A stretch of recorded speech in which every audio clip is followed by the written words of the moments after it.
PSGL, George Horgan here and Jack Pinner. All the lights are currently lit here on track, and it is go, go, go!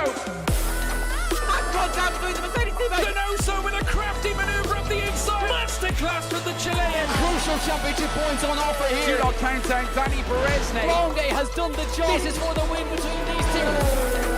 Freddie Rasmussen wins the United States Grand Prix. Alfie Butcher wins for the first time ever. Lucas Blakely takes the championship. It's Barry Boyman. Jarno Opmeer is your champion.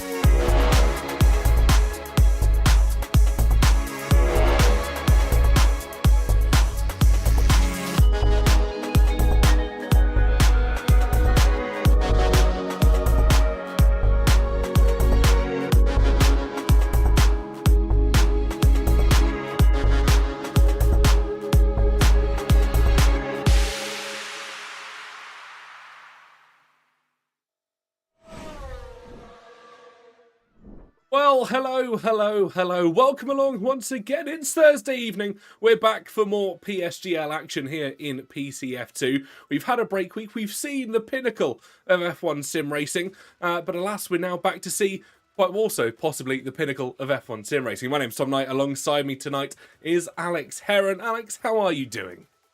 I'm doing fantastic, TK. Yeah, we are back, of course, for PSGL F2. We had the F1 show going on last week with a F1 champion crowned as well. But of course, we have still got to crown an F2 champion. So let's have a quick look at those standings. As you can see, we have got Kian Gordondop, who leads the way at the top of the standings, followed by Jan Halliday, and then you'll see that Leo Lund is sitting in third place. But you may notice that he's got a disqualification and two bans for this race and the race after, which is Singapore. The reason being is he has picked up a race ban because of some moves in Austria. We won't mention it too much as we do not want to cause any arguments in the chat. That is just what has been decided by the stewards, but that has basically ruined his championship challenge, hasn't it, TK? It certainly has, and it's an unfortunate way to cancel a championship charge, and obviously you've got to remember there are penalties, and that is how it applies for a championship as competitive as this. I mean, look at as we head into the sixth round, the gap between P1 and P2, Kian and Jan, is only 1 point between the two of them. Incredibly close over the course of over halfway through the championship. But I'm fascinated to see how this round goes, how our drivers handle it. Of course, Silverstone, one of the most iconic, if the most iconic circuit on the Formula One calendar. I'm looking forward to it. I hope the folks at home are looking forward to it as well. Let us know in the live chat if you are indeed. But Alex, our drivers are just getting ready. Before we go to the race, let's go to your favourite ever scene, and let's introduce as qualifying gets underway. Yep, we are here on 2Cam Plus game, and we are ready for some PSGL action with watching, I believe, one of the Red Bulls of Liam Stevens, who may be running through the first sector, or is this another Red Bull? No, Liam Stevens, the only Red Bull we're on circuit at the moment. So he's running through this first part of Silverstone. It is the British, the home of British motorsport. It is a calendar staple that I hope will be on the calendar long after me and TK have stopped commentating on Formula One. But it is one of the most beautiful and fast-flowing circuits. And as you can see by the clouds in the sky, changeable weather could be on the horizon. Certainly could be indeed. It is looking rather overcast here in Towchester in the UK, of course. Somewhere situated roughly around the Midlands, built on the old RAF base, which is where the historic racing did begin. Back in 1950, of course, its first hosted event in a Formula One calendar. Keeping an eye on Kian Gordondop, of course, championship contender at the moment as he makes his way in towards the third and final sector. Will set the benchmark for every other driver to try and contest with. Locks up slightly as he head in towards Club Corner. Through Vale we will go. And rounding the final corner for Team V-Carb. What's the first time on the board going to be? It's a 1:25.3 in overcast conditions. And this is where times will start to enter our boards as all of our drivers enter their first runs. Yeah, it certainly will. The times are going to get faster and faster. We've got Gabor Oh my goodness me, Konstos. I don't recognise that name. We must have a new driver or maybe a reserve joining us for this afternoon. So we do apologise for pronouncing your names. Do tell us if we pronounced your name wrong, and we'll try and repronounce it. All of them in the 125s at the moment, TK, only separated by a few tenths of a second. We had very close gaps in Austria. Very different circuit, though, coming here to Silverstone. Very much so. Austria being one of the quickest on the calendar, of course, hitting around those 1 minute lap times, which we haven't seen. We haven't seen sub 1 minute lap times since we ran the outer circuit of Sakir, if you remember that, during the COVID years. But Cohen now comes up towards the cross the line, goes for 1:25.7, and the entire grid up within half a tenth of a second at the moment, looking incredibly close amongst all of our contestants. Can Jan Halliday, our other championship contender at the moment, as he rounds Vale Corner now, can he try and put a challenge to his name? Yes, he certainly can. It's a 1:25.350, 400ths of a second quicker than Kian Gordendorp could muster up just mere moments ago. And Sergio Sabrino, the second of the Haas cars to set a lap time here this afternoon, pips his car up towards third place. So looking rather good for the drivers that have taken that extra little bit of time for their first outlaps. Yeah, fantastic laps from Sergio and, of course, Jan Halliday, who is the one charging down for that Drivers' Championship. Don't count out a few other drivers. We didn't look through the whole grid standings, but there is still a few drivers in contention. Angelo Desensia, of course, one of those drivers looking to defend his F2 Championship this year as well in his Alpine car. There is a few cars that haven't set lap times yet. Diego Zora, Daniel and Tony Haitala yet to set a laps. As you can see, Top 8 has retired in the pits. There is a reason for that. He has a qualifying ban for this afternoon, so he will be starting last on the grid. We are expecting another driver to join us a little bit later in the session, but right now Jan is the man that tops the timesheets. And of course, as always, we will have our mandatory lobby restarts, so they will probably be using as many tyre sets as they can. Silverstone is quite a long outlap here, so I don't know if they'll get the 4 runs in. They will probably get 3. Yeah, certainly will get 3, and I think we'll see a bit of a gap between the first and second runs, as you will come to expect. Especially in F1 sim racing, you see all the drivers just heading into the pits. Majority of them already in there. Of course, Zorzo, apologies there, folks. My Xbox controller disconnected. And of course, F1 doesn't like that. Tony Haitala, Zorzo, and Kaiser still to set lap times here. They will finish their outlaps. And that's never happened on stream. I've never forgotten to turn off the controller. And then it have a pop up with that. We were in a little bit of a rush to get here to PSGL, but that's not our problem. We may have forgot to unplug a controller. Did I unplug mine? Yes, I did. Just checking mine now, just to make sure. Yours doesn't matter. Yours is on stream. True, yeah, but it would distract me all of a sudden. Diego Zora, Daniel, Anthony Artala are all flying through their laps at the moment. I believe. Daniel is the one leading this train of cars through their laps. Slightly out of sync with the rest of the drivers. Obviously, they are ghosted, so it doesn't really matter. You're not like gaining any slipstream. But I guess you just maybe have a slightly cleaner track. The ghost cars can be a little distracting sometimes. Yeah, and that's why we still have penalties in PSGL for things like impeding a qualifying lap, even though not in the traditional sense that you would be physically blocking a hot lap. It's more to the sense of you're getting in someone's way. If you park your car on the apex, yes, they'll go through you, but you've got to deal with that extra distraction. That often can lead to, let's just say, the wacky and wild laps that we do sometimes see. I'm hoping come F1 25 in just a couple of, in about a month and a bit time now that we speak of it, we will see a normal qualifying session resume for things like PSGL and other league racing as well, because it has been sorely missed. Yeah, it certainly has. And of course, that reveal date, I believe, we have it coming in May. So yeah, just a month or so away now. One of the earliest releases of the F1 game. So I'm looking forward to heading over to F1 25. I think I had the opportunity to play the beta the other day as well. So we're all looking forward to it. Diego Zora, by the way, made it an Aston Martin 1-2. We didn't mention this. He's out-qualified Kian Gordendorp, and he's only 9 thousandths of a second off of Jan Halliday's time. Certainly is indeed. He just crossed the line there as we were blabbering on about betas and traditional qualifying sessions, which I'm sure the viewers at home are finding wildly thrilling to sit and listen to. But everybody else is out on laps at the moment. The other of the kickstabbers, in the form of Daniel, will be making his way through to set the next lap time, although is down, so maybe a double outlap in the offing for the TES driver. We're waiting, of course, for Rishan Jacobs, the other pairing in the Red Bull Racing outfit, to come and join us for this qualifying.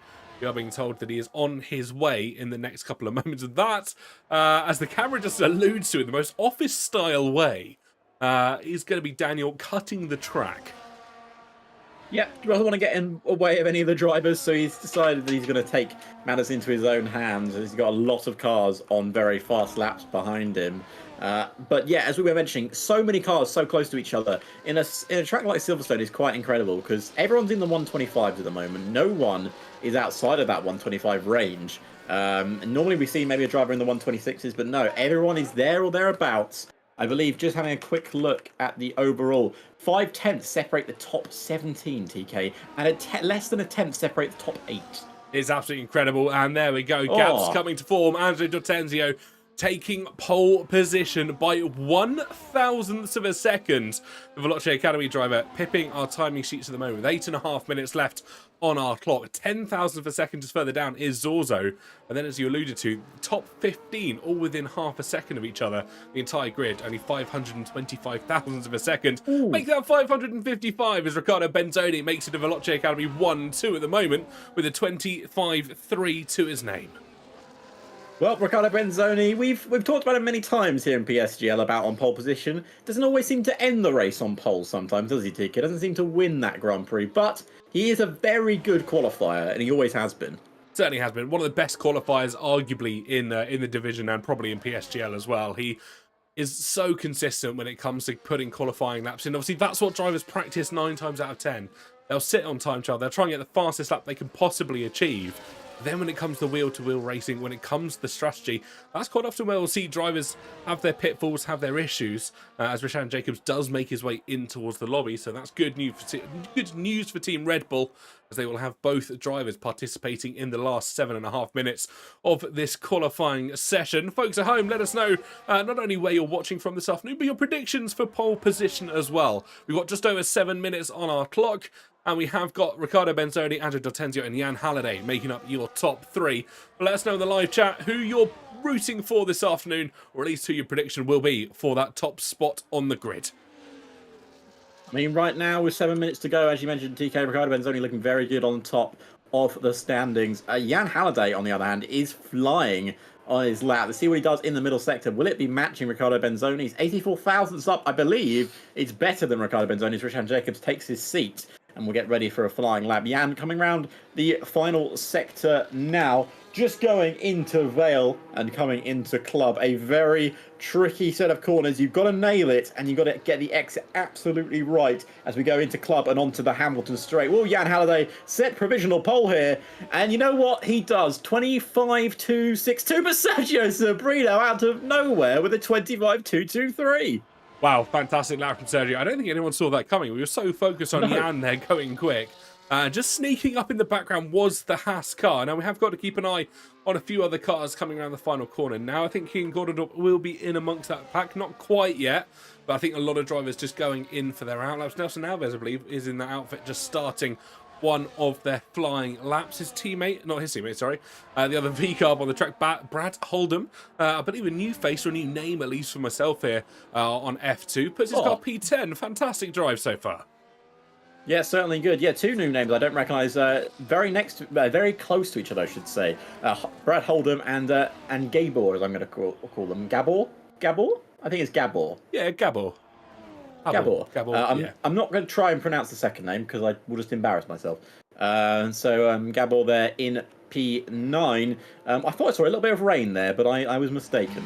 Well, I thought I saw the flash. You know, I've described this before, and it's a very weird thing to try and describe, especially if you haven't done much commentary or spectated in F1 lobbies in the last couple of games. When the rain's about to come, you get about half-second flash. And it's obviously the game changing some state in the background, but it's generally a sign that rain is on its way. No, we'll keep an eye on the halos, everyone, to see if you do see any rain. If you spot it, do point it out.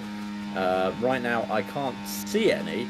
But yeah, there may be rain on the horizon. Not everyone's rushing out of the pit lane, though, to get their laps on the board. Diego Zora will be the one to cross the line next in the Aston Martin. Where are they going to put their Aston Martin car? They put it up third on the grid, only 1/1000th of a second behind their teammate Jan Halliday. And Gabor goes fifth fastest. Liam Stevens goes fourth fastest. Luca Rapassa goes fourth fastest. Everyone is just swapping places. Tony Hightower across the line went 14th, but improved by 0.2 of a second. Race just about to start their lap. There's so much going on in this qualifying session, TK, but look at the gaps at the front. There's 1/1000th of a second separating Jan Halliday and Diego Zora. It's incredibly close, and that is not even half a second breaking into a corner close. That is, you know, a microscopic adjustment of the wheel close on the exit of one particular corner or one particular Thursday in the month of May, of course. But Harvey Cohen, Daniel, loads of other drivers still on laps. There's still over 3.5 minutes left of this qualifying session. Lots of opportunities for our drivers to try and improve. Harvey Cohen will be diving in towards the pits, currently down in P17. Hasn't had the best season, has Harvey. All he says that is he's going to stay out. No, he's not into the pits. Yes. On my screen, he's just about to start another lap. On my screen, he's in the pit. Oh no, no, he's in.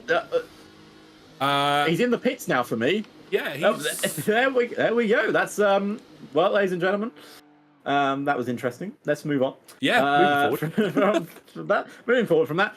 Race is on a very fast lap here, TK. Done a purple middle sector in the Ferrari. With 3 minutes to go, though, there's a chance they may just dive it into the pits and get a new set of tyres on. They don't. They do not for once. The commentary curse did not affect me there. Through Club Corner onto the Hamilton Straight. Can they set a very good time? They're currently 10th on the grid. Can they improve up the grid? They can improve to the front row and miss out provisional pole by, well, less than a tenth, 20,000ths of a second. Absolutely fantastic. Angelo Dortenzio comes in P8 as well, the Alpine outfit, just ahead of Riccardo Benzoni, of course. If you think back just a few minutes ago, these two were top of our timing sheets. There was nothing to separate these two. They have dropped down to P8 and P9. Apparently Harvey Cohen is suffering some FPS issues. That could explain what we just saw on our screens. And yes. Harvey, feel free to restart. So you've got the time between the mandatory lobby reset. I'm sure you can get back in. Gives us a little bit of extra time to waffle as well. 2 minutes 15 on the clock. And every single driver, bar two, in terms of Dortenzio and Imtiaz, are in the pit lane. I say that as they all now proceed out in a parade-like fashion. Is Angelo on another lap here, or is he? I think he's actually on a lap because he's using his ERS and he's not going to make it back in the pits for another lap. Oh, is he recharging? He's gone for the recharge cycle. Yeah, he's yeah. He will go again, I think, if he's got the tyres and, of course, the fuel. I'm curious though. He's on. I think I'm right in saying this. Green light is deploying ERS, no? Is meant to be deploying. He doesn't look like he's got any fuel left either, by the looks of that dash. Maybe he's run out of fuel. He's trying to get back into the pits to not stay in anybody's way. That could explain it, and that's what I'm going to go with. We'll keep an eye on him. But Diego is also, sorry, not Diego is also Jan Halliday will be the first driver out to set competitive lap time. As the V-Carb does just overtake him there. I'm going to assume that's the championship rival, Kean Gordondorp. It is indeed. Not standing on ceremony in the slightest, wanting to try and set this opening lap. Dortenzio retires in the pit lane along with Topic. Also, Richard Jacobs is going to have to do a one and done here. Yeah, that's a poor qualifying for Angelo there. Only in 8th place. I know the grid is close, but he really needed to qualify a lot higher up there, especially with his championship, his championship in peril, as they say. Certainly is. Lots of opportunities for drivers to try and make up time here, make up opportunity.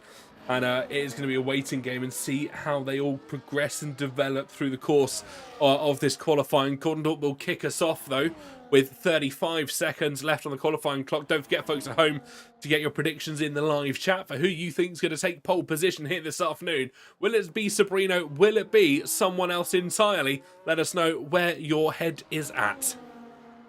It could be anywhere, and it could be anyone's pole position. Right now, it is looking odds-on bet for Sergio Sabrino. The surprise pole sitter could be on the horizon. The rain has not come, so maybe the flash was what was there, but it has just gone a little bit darker. Daniel retires in the pits. He is not going any faster. As you mentioned, Rishan Jacobs is on a one and done lap, which he has started. I believe the last one to cross the line will be Harvey Cohen, if I am not mistaken, or one of the house cars.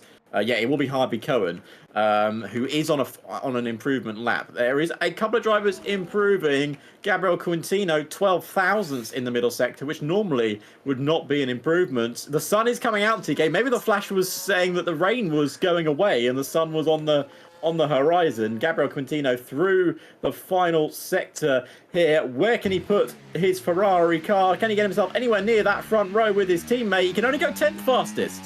Unfortunate there for Quintino. Across the line now as Gordon goes fastest overall with a 1:25.181. Can the championship contender Jan Halliday respond? No, not on this occasion. He cannot go quicker. It's a 2:63 for the Aston Martins. Also behind, could also not improve. Sabrino improves even further. 400ths of a second now separate our drivers, with the Haas car once again retaking pole position. Riccardo Benzoni, who's looked so strong in qualifying over the course of this season, only was in P3, dropped down by Liam Stevens, who finds himself in P3 now, but Sabrino with an amazing lap at the death.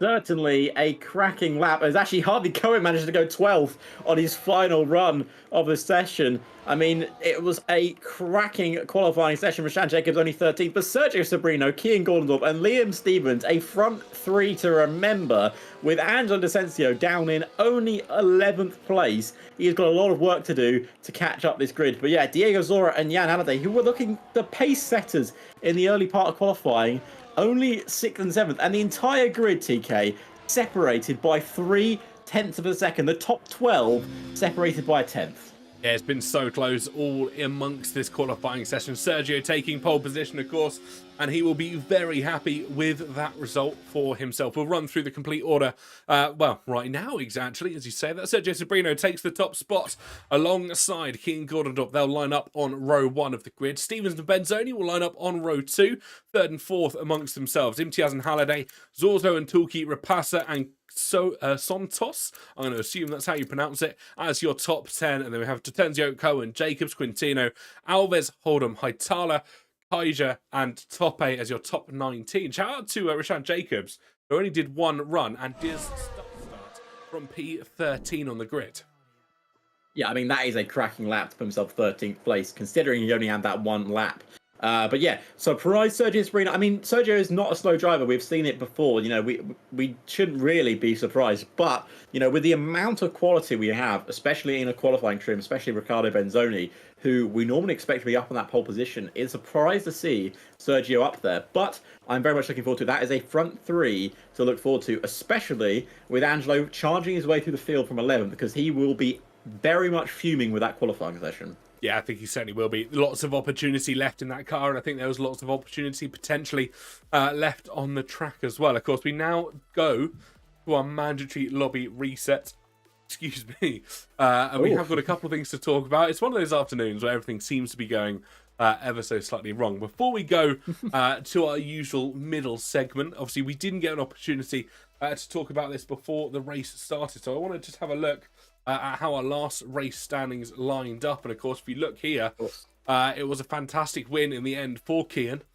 After, I believe, some penalties. No, he actually got that on the unofficial race results. There were penalties handed out to Rapasa, which dropped him down the order, amongst other drivers as well. And obviously their confirmation of Leo Lund's DSQ, not only a DNF, but a DSQ as well, and the race ban, which has subsequently left him unable to race here in Britain and in Singapore as well. And if you're thinking, well, how many rounds are left of this glorious calendar that we find ourselves in at the moment? Well, fear not, folks at home, because after this, we've got 3 more rounds to go. We head to Singapore next week, Mexico the week after that, and then we round off on the 24th of April at Abu Dhabi. A fitting send-off to F1 24, and a round that Alex will have to do, unfortunately, without me. Yeah. It will be an end of an era at Abu Dhabi for many reasons. But yeah, for myself and TK, I think it'll be an end of an era in Mexico. But we'll get to that when we get to it. But of course, it's an end of an era for something else as well here in PSGL. We will mention it very briefly that we will be having a different sponsor come the F1 25 game. Our long-term partner, GT Omega, has well, we are stepping away together. We are parting ways, as they say, and we will be moving on into different areas. I'm not very good at this, as you can tell, but we're very much thankful for GT Omega, and of course they will be our sponsor until the end of this year. So while we're here, of course, as always here at PSGL, we are sponsored by GT Omega.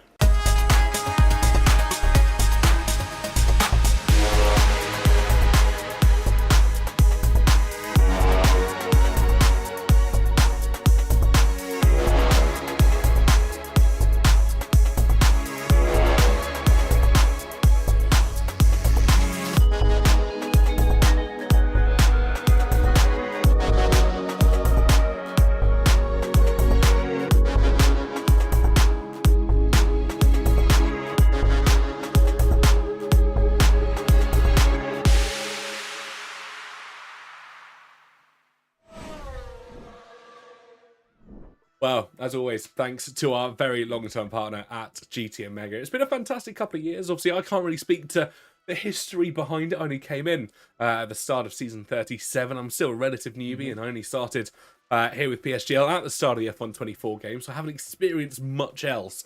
And I do look forward to seeing what F125 brings. And who knows, we might see GT Omega back in the future. And I solemnly hope we do. Yes, certainly do. And obviously, I've got big thanks to GT Omega. The chair I'm sitting in right now is actually given to us by GT Omega a few seasons ago. So we're always very thankful for that. And yeah, it's fantastic to have them. Still to the end of the season, it will be a shame to not be saying their name next season. But of course, we will be there when we're there. But right now, we have got a little bit of a break while the lobby restart is happening. So we are now into the Deathlink and TK podcast, as we like to call it. So we'll briefly talk about what's been happening in the world of PSGL. Well, not just the world of PSGL, but the world of F1 sim racing. Because we have crowned well, not a brand new, we've crowned a 3-time F1 World Esports Champion in Jarno Opmeer, who wins his 3rd F1 driver's title. So fantastic result for him. It was quite the race, wasn't it, at the in Abu Dhabi? A lot of questions coming out of it, but I think everyone's looking forward to coming to F125 for the next F1 Esports, which I hope continues going on to F125. Well, I don't know what this F1 Esports that you're referring to. Of course, if you mean the F1 Sim Racing World Championship, then of course that's of course what I mean. Yes. This is why I'm not allowed to talk. Do you understand? It's fine. As Penguin Victoria says in the Twitch chat, this is why we usually cut you off. This is why I have notes written down, so I don't forget this kind of stuff. But yeah, no, it was a fantastic race, a few races for the end of that season. And yeah, we're coming back in 25. I do hope so. And of course, in the world of Formula One, we had another Grand Prix and a driver change. Just 2 rounds in, as Yuki Tsunoda steps into the Red Bull with Liam Lawson stepping back down to RB. And no matter what your opinion on that decision is, that is what will be happening in Suzuka. So it'll be interesting to see how Mr. Yuki gets on. Yeah, I'm actually really looking forward to seeing how it all develops and how it all holds together. Of course, there's probably internal politics at Team Red Bull, which there always will be to a certain extent in F1 teams. And I think we've heard not rumours, but speculation that I think a lot of teams aren't necessarily happy with what's going on with Red Bull and this team, which is, again, not a new story. We've heard that from seasons gone past as well, especially when back in the day it was the Toro Rosso outfit and then AlphaTauri, and continuing on to now where we find ourselves with Team Racing Bulls. I wonder if we'll have a new name by the end of the season as well, by the sounds of it. New drivers and new name. But, I mean, it's one of those things, isn't it, that when you've got a team with 2 teams in the game, they can switch their drivers. They can afford to do that because their contracts will probably have that flexibility in it. Yeah, I mean, they're always going to have the flexibility. I imagine they've signed that thing. I think Lawson knew he had to come in and perform. I mean, I don't think anyone expected it to be 2 races, but you can see how much Lawson was struggling in that Red Bull. It's not that I think it's all on Lawson. He didn't drive very well, but that car is very tricky to drive this year, obviously. And the only person who can drive it is Max Verstappen, and even he said he's been struggling with it. So, you know, it's a car that's going to be struggling. But it'll be interesting to see how Yuki gets on with it. Of course, if Yuki doesn't succeed in it, then we're back to square one, and we're not sure where we go from there. Maybe the prodigal son, Daniel Ricciardo, returns to the seat. Who knows what happens? Marco still has Checo Perez's number in his phone. Yeah, maybe call him back up. Apparently, he's the top pick for Cadillac. Yeah, I've heard rumours, which would be. I'd love to see him back on the grid because, like, at the end of the day, he's a good driver. I think he just got succumbed to that, the Rebel second team, Rebel second driver mantra. Yeah, there's the second driver mantra of you can't race against Max Verstappen. Yeah. Unfortunately, especially in the same team. It's happened to so many drivers, and I can understand it happening to youth prospects like Albon and Gasly, but then when it happens to a driver like Sergio, there's something going on in that chair. It's what it is. But anyway, that's enough of real F1. Let's go back to our PSGL F2, and let's have a quick look at those standings again, just to remind you what situation we are in. I don't know if TK can zoom it in again because it went back to what it was previously, but. Kian Gordendorp, there we go, on 44 points at the top of the driver's standing, of course, picking up that win in Austria last time out. Jan Halliday in second place, only a point behind him, even after finishing 5th and 6th in the last 2 rounds. Of course, Leo Lund, as we mentioned, 10 points behind, now missing 2 races, will be very unlikely to win the championship at this point. Luca Rapassa in 4th place, Diego Zora in 5th. Angelo Decencio, who's down in 7th place on 24 points, looking very unlikely to defend his title, TK, with a 20-point gap at the top. It's a hard one to try and quantify because, yes, you can get 16 points from a race win, and obviously you've got the pole position and the fastest lap point that can theoretically come your way. But when you look at the consistency of someone like Keenan and even Jan on his day, when we disbar maybe the result from Brazil, they've been incredibly consistent. Leo Lund, I mean, another driver that had looked rather competitive. 2 out of 3 wins. 2 out of 3 wins over 3 race appearances, and that itself did speak volumes. Of course, we're discounting what happened in Austria. So the DSQ not necessarily going his way, and I think we can count him out of the championship fight. Yeah, I think we certainly can. I think it'll be difficult for him to catch up from there. Just having a quick look, Sergio Sobrino, his last results, he got a 2nd in Bahrain, DNF'd in Brazil, then a 16th, 15th, and 14th. He's not scored points for a long, long time, but he has got himself his first pole of the year as well. And anything can happen in Silverstone, TK. It's a circuit which has given us new winners and, of course, a lot of old winners as well. But we are loading into the lobby as we speak. We are on to my favourite cam screen of them all, 2cam plus game. As we look to see what is our weather going to be like here at Silverstone. Are we going to get a dry race, or are we going to get a little bit of that British weather sprinkled on top? We're about to find out in less than 30 seconds time. TK, would you like to make any predictions going into this one as we see the weather? Oh, well, folks. My FPS is already struggling. You can see, folks, by the looks of that rain, we may have a British storm on a horizon there. These poor stewards are not wearing any coats. They're going to get soaked. Yeah, it's going to be a damn one. Hopefully they've got a spare change of clothes back in their trailer. And this is going to be an interesting one. I'm going to throw it across to the main feed, at least for the time being. Apologies, folks, into turn 1, because I can guarantee, especially with rain and FPS, it is going to be full wet tyres, I think, even considering just how damp it is on this circuit. But we are probably going to see a slight drop in FPS as we head in towards turn 1. Just want to mention that Riccardo Benzoni and Sergio Perino were talking about doing hard medium on lap 15. I don't think that's going to happen now, lads. I'll be honest with you. I think the hard medium combo won't work for this.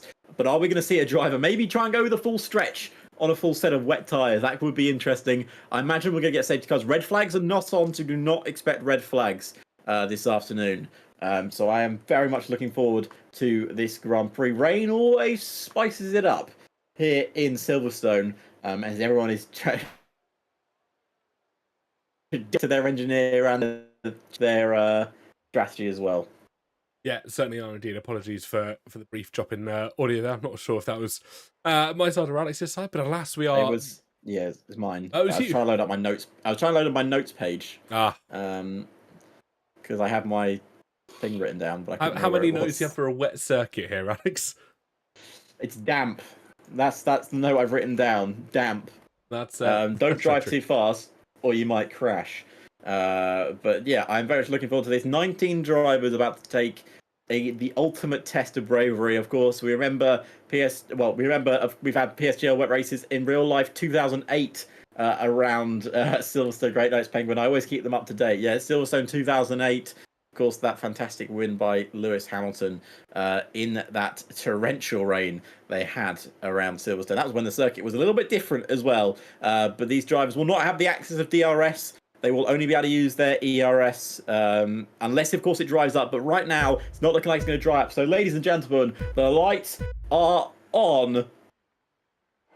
And they're gone as we go racing here in Silverstone. It's a good start from our pole sitter, but Kian Gordondorp is alongside Sergio Sobrino, and he gets the better start into the first corner. It's Kian Gordondorp who leads ahead of Sergio Sobrino. Liam Stevens battling with the pole sitter, who's fallen from first, maybe down to third in the opening corner, as everyone is making it through turn 4 relatively safe, as they're all tiptoeing around here on intermediate tyres, even though the track is soaked in rain. But Kian Gordondorp, what a monster of a start we have got from the RB, as there is 5 wide moments here in the wet. Certainly is indeed. Mix of wets and intermediates. 5 drivers choosing wets, everybody else choosing the intermediates. Everybody further back is trying to shuffle through as we head in towards Brooklands corner. This is incredible racing all throughout the field. Liam Stevens holding off Sergio Sobrino as if it was the last lap of this Grand Prix. Lads, calm down. We've got 26 to go as we head in towards Copse corner. No one going 2 by 2 there just yet. But look at how wet this circuit is. Their tyres must be screaming for any ounce of grip that this circuit will offer them, as Benzoni once again getting past Imtiaz. They're still side by side as we head through Maggots and Beckett's. What is going on? Ferrari Red versus McLaren Papaya on towards the back straight, which would typically be a DRS zone in such close racing, in such treacherous conditions. It certainly would be. I've just saw a beautiful move for Harvey Cohen as well. He's making his way through the field on those full wet tyres. I do wonder what the best tyre is going to be. The guys on the full wets will have to switch onto the mediums surely the intermediates at some point. The race strategy possibly saying, as the 2 Mercedes go wheel to wheel, pushing each other off the circuit. Oh, Richard Jacobs is round. Richard Jacobs, I think, has taken a little bit of damage, but he's carried on going. And Tope is out of the race. He's retired in the pits. It's not gone well for him. There's more incidents further back as Brad and Richard Jacobs get close together. As Richard Jacobs get back on the circuit, Harvey Cohen battling with Laurie Tukey, one of the Mercedes. It is all going crazy here, TK, at the start of this Grand Prix, as Harvey Cohen loses the rear end again. Yeah, I don't think the wets have necessarily got to Tempter. They would have liked to been Mercedes. Once again, getting into contact with the Haas car. The Mercedes, once again, trying to make their way through. Cohen's later on the brakes, though, in towards Brooklands and Luffield, and the session's no longer available. Oh, God. It could have all gone wrong. Well, What has happened? Well, have you been taken out? I've also been kicked, yes. Well, hello, folks. Welcome back to cameras. Apparently the Lobby session died. is still... No, lobby's died. Rashan Jacobs has just confirmed it in the driver's chat. Oh, no. That was such a good start as well. Well, that was can we ask them for full wet conditions again? Because that was a fantastic race start. Yeah, I can't even... I'm just going to go back to the game quick, because even here, I can't... Yeah. It makes a noise that I've never heard before, folks. That's a fun noise that I can't take. So, yeah, apparently the lap is going on. Well, I don't know if... Hold on. We can't get back in. Should we leave the session and get back in? What if we just join? If you press unspectate, you can join session. Oh, can you? Yeah, if you press F2 and you press join session. No, because then for me it just says spectating. It doesn't join into the session. Oh no, hang on. Let's leave the session and try and join back in. That's interesting that it died for both of us. Yeah, I've not seen that before. Let's see if I can rejoin. See, Rashan saying it was a restart. I think everyone else is still racing. So, folks at home, I apologise for this brief delay. I don't think I've ever had a lobby I've crash. never had this. No, this is weird. Connecting to Liam Stevens. Right, if I press F2, I'm back in. Okay, I am also loading back in. I am. Well, at least folks, we got a TikTok clip out of that. But Rashan, I don't know what's happened with Rashan, because obviously he's... Oh no, you hop in and it says the session you're trying to spectate it's no longer available. Is no longer available. It has died on us, folks. I'll just prove that to everybody at home. We have got technical issues that unfortunately are nothing to do with us, as it does say lap 1 of 26 back on our screens. So, we're back to the podcast, Alex. Yeah, so what were we talking about? We talking about Japan, of course, is this weekend. Looking like a very interesting race. There may be rain in real life as well in Japan, from what I've been hearing. Obviously, your team, McLaren, looking very strong so far. Start of this year. My team, Red Bull, not looking as strong, but not looking as weak as I worried about either. Sixton, we're 100% sure it won't restart. I just proved it on stream. Can you message him in the chat? Yeah, I think he's in the same chat call. Apologies, folks. Sometimes technical issues do happen, and sometimes they are beyond our control, unfortunately. Alas, we have to take a brief pause from the action, get ready to go again. And I think we will be having a lobby restart, which is sad to see. But it also gives us an opportunity. We're gonna. The rules also say it's a restart. Why? Sixon? Why are you asking us about the rules? We're gonna go to GTA Mega Rad just for the time being. Yeah.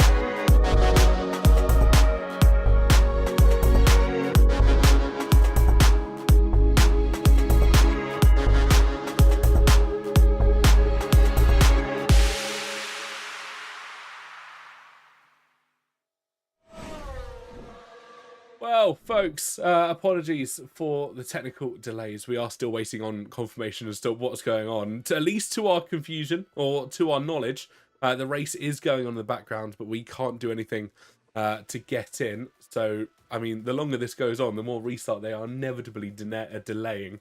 Hopefully someone with some sort of authority would be doing something about this, but alas, we can't do anything. If there is no restart, then unfortunately we will not see a Grand Prix this afternoon, which will be a shame because we were enjoying the start of that Grand Prix. We have not been told either way if it's going to be a restart. We have asked the man who runs the whole event to see if he can respond. Yeah. But until then, you've got a Be Right Back stream we can go to. Should we do that? We'll go to Be Right Back. Figure out issues in the background. We are going to go to a brief Be Right Back screen, folks. We'll be as soon as we can. As soon as we have an update, we'll let you know.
Well, folks, I was hoping to be able to bring you a slightly more upbeat update on the situation, but alas, the call has been made by the tier coordinator. The race is going to continue in its current format. That means that we are unable to get into the race and provide you the race commentary for this British Grand Prix here. In PCF2, of course, we were waiting confirmation from potentially someone else as well. But alas, that confirmation has never come. So folks at home, thank you so much for tuning in for what was a thrilling qualifying session, what was budding its way up to be a thrilling race situation as well. But alas, these things do happen. Sometimes technical issues are beyond our control.